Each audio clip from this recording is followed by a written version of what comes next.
It's often the simplest of ideas that manage to shine the brightest when their execution is on point, and Lemurion 1224's take on a classic is a great example of that. Every so often comes a title that's so captivatingly simple, it draws you in so easily before you realize it's a loop that you just can't get enough of. You find yourself wistfully thinking about it when you're away from your gaming chairs, and refusing to call it a day when you do get a chance to dive in. We've been hiding amongst all of you, experiencing the absolute tension of being found out when some of you drew too close, and feeling euphoric satisfaction when we managed to blend into the world that Meccha Chameleon has made us paint for it. Shouldn't that be the other way around, you ask? Well, that's the secret sauce to how this one has managed to take a game that feels as old as time itself, and made it a modern sensation that makes each recorded clip of it a viable advertisement for it. If that sounds too good to be true to you, we appreciate your instincts, but can assure you that this one does reel you in pretty quickly. Join us then and learn more about how that happens, and consider if you might join in on the fun. The beginnings of an interesting game of hide and seek. So let's start at the beginning. Meccha Chameleon puts you in control of a being whose body is fully blank, letting you paint over it to allow it to blend into the environment almost seamlessly. Only the most eagle-eyed players or experienced seekers have a chance to find the more devious ones among you, and it's literally hide and seek, but with an interesting twist that makes it a great addition to modern gaming. It's a testament to how a relatively unknown IP has managed to gain as much traction as it has since its June 9th, 2026 release, bringing a relatively simple visual style and no cinematic campaign to the table. Meccha Chameleon clearly bet big on its gameplay being a positive talking point that was significant enough to drown out any noise. The twist, of course, was that as a hider, it's you who makes the entire thing interesting. It's not asking you to just imitate environmental props, they are there as literal props to let your imagination run wild. You imitate the stage you're on, trying to find ways to blend in so well the art of your disguise becomes a reward in and of itself. There's zero conceptual friction in this one, and of course that's considering that hiding is only one part of the experience. You see, as a seeker, having to decipher the world around you, trying to guess what shenanigans your buddy has been up to isn't always going to be the fun. Unless you're an expert, of course, at predicting your fellow player, that is. But much like hide and seek in real life, it's the thrill of the chase that matters more than the actual results. And this is an experience where the most convincing lies become shared experiences with a larger community, and one that's fast growing thanks to how unique it feels in action. Let's look at why that's the case. Self-made solutions. It's quite impressive how Meccha Chameleon has added interesting layers to both hiding and seeking, making them two similar yet equally distinctive sides of the same coin. Hiding in this one, for instance, is more about using the world around you as a canvas that's making space for you to make your very own hiding spots. That takes things further than just finding a good spot and then just trying to conceal yourself. You control what the person looking for you sees, which is a great way to give your ownership of half of the game's addictive potential. It's great when something you create just works, leaving you able to just stay in place while your hapless seekers walk right on past you. We found ourselves chuckling so quietly because we didn't want our laughter to actually give us away.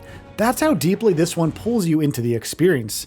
And if you don't invest in making the perfect disguise, getting found out early is still fun, thanks to how laughably poor low-effort disguises turn out. Failure is simply a reason to experiment a little more, or perhaps go an entirely different route, with entirely different results and opportunities. It's a gameplay loop that spins out so much utility around a unique mechanic without actually investing too much into it, simply because a major part of that investment comes from its players. Creating great disguises isn't an easy thing, not at all, and if you're thinking that your part as a hider is done, it's actually where the fun just begins. You see, once you hide, it's a very intense game of cat and mouse between you and your seekers, as you wait and see if your efforts to befuddle them are going to bear any fruit. You never know if they've actually spotted you or not until it's too late, and the relief you get from a successful attempt makes it very tempting to dive right back into another one. What could be done differently? What worked in the effort to hide? Are there any other ways to use the things you discover even more creatively? These questions, and of course the smug satisfaction of finding some very well-hidden hiders as a seeker, make the art of blending in a mechanic all of its own, with getting ignored being a very unique reward here. It doesn't need to pepper you with progression objectives when you're so darn busy just having fun, and Meccha Chameleon certainly has oodles upon oodles of that. But it's in how the game makes human perception an actual mechanic where things get interesting. Rewarding being human. It's impressive that a modern game doesn't make its enemy AI, damage numbers, or build potential the center of its very focus, but instead makes another person's attention your worst enemy. Art is of course subjective, and it's that very subjectivity that could expose even the most elaborate disguises that you put together. What fools one seeker may not fool another, and given that all you can do is stay put and hope that they haven't really spotted you, things obviously become a series of questions, all flying through your head in the moments that determine either success or failure. Take to seeking, and that script gets flipped to make you question everything, leading to either success or failure depending on how well you can answer them. Is that obvious looking prop in front of you a thinly veiled effort at a quick disguise by your opponent? Did you see something move out of the corner of your eye? Could someone who's clearly visible playing badly on purpose to distract you from a larger strategy unfolding in plain sight? Every single surface is suspicious as a result, while even the most minute imperfections can become terrifying threats to a hider's sanity when they begin to realize that their disguise wasn't as good as they actually thought it was. It all comes together to feed into a skill curve that celebrates being human enough to make mistakes, and being enough of a gamer to spot those mistakes with increasing accuracy. But a detail that blew us away was how welcoming the entire thing was to us when we hopped on as new players. It's just so easy to understand, and yet gets quite challenging once you get good at both hiding and seeking. You begin to see colors through the lens of the ones available in the game, able to ferret out potential mismatches a little better than before. You begin to look for less obvious locations, using your knowledge of sightlines and map clutter to guide your steps in the right direction. You could choose to maneuver silhouettes to distract even the best seekers, or strike poses so convincing they barely even realize that something could be amiss.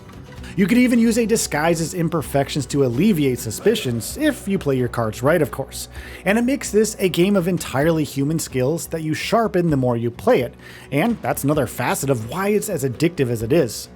But that doesn't mean you need to be good at it, far from it. Indeed, absolutely sucking at painting is probably what lends this one so much charm and hilarity that it balances out the tension from tougher games with moments of lots of levity. It does so all seamlessly, not relying on a story or structured gameplay loop, but instead on human moments where awesome gameplay leads to satisfaction here, while terrible gameplay is an unerring source of comedy that we all love to laugh at. That's hard to replicate, obviously, and the lack of any skill requirement to be able to enjoy this one is certainly a part of its allure. There's also its potential as a storytelling source to consider. Many addictions, one game.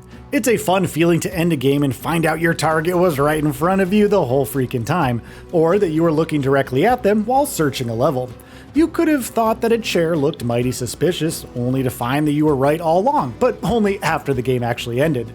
But irrespective of your individual success or failure, Meccha Chameleon is unique since each round of the game is a story all of its own.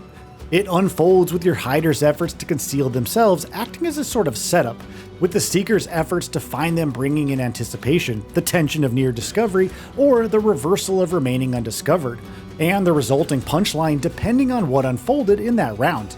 It's a factory of micro stories, and it's also creator friendly that it isn't to see how this one managed to build a community around it as quickly as it has.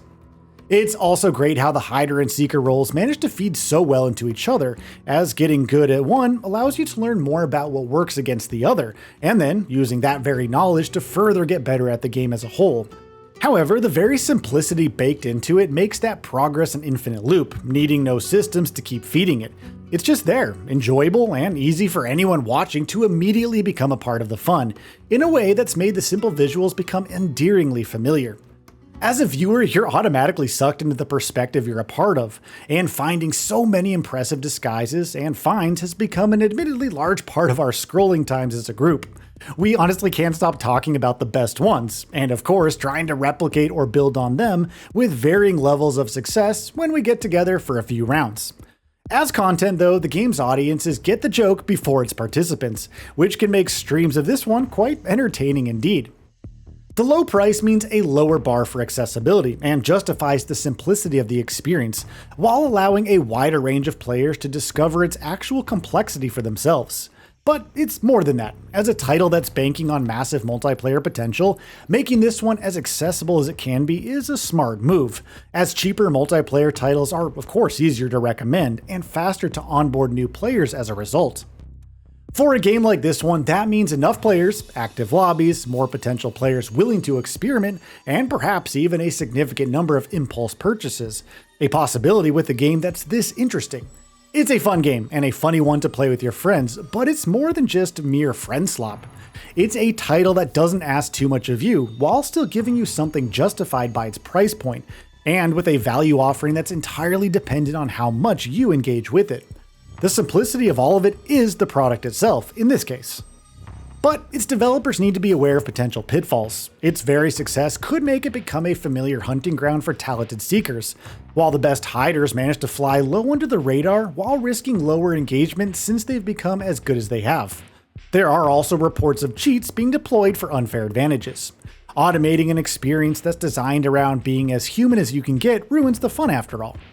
Of course, the addition of randomizing furniture in a recent update keeps the unpredictability of it all alive for a little bit longer. But is that a sustainable feat over the long term?